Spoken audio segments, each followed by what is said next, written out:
This module goes through the guidelines for an effective energy management action plan.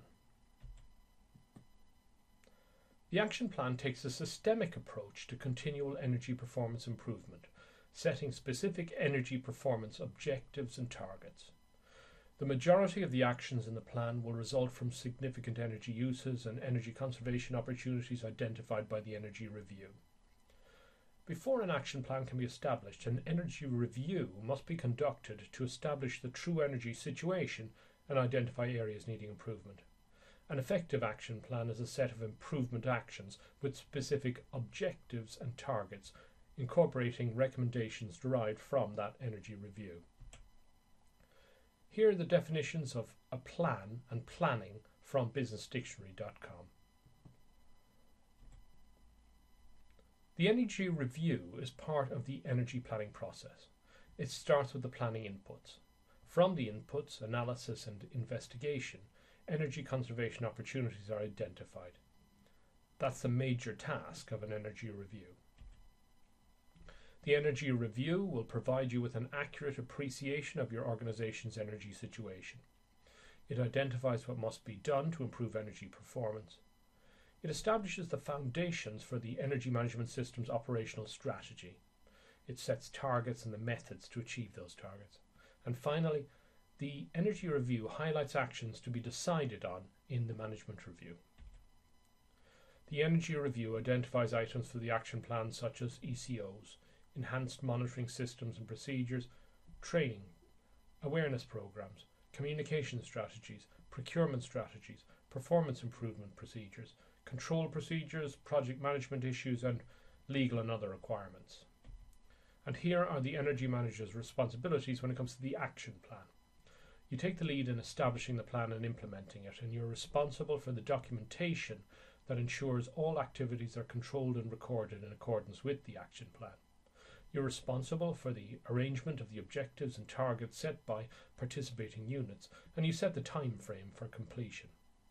You ensure all actions in the plan are consistent with the energy policy, and it's your responsibility to ensure that milestones are consistent with objectives.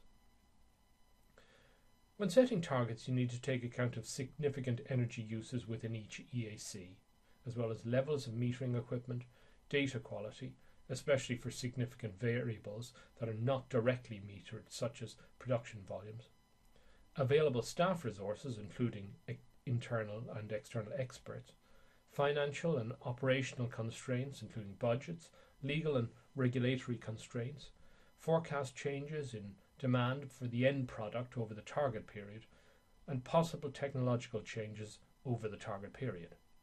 Someone must be responsible for monitoring each target. The Energy Manager works with the Operations Committee to specify items for implementation. Items are categorized for management review purposes. No or very low cost, including behavioral measures, medium cost measures, and high cost measures. Secondly, the Energy Manager presents items to the management review for approval. The Energy Manager creates action plans describing approved action items.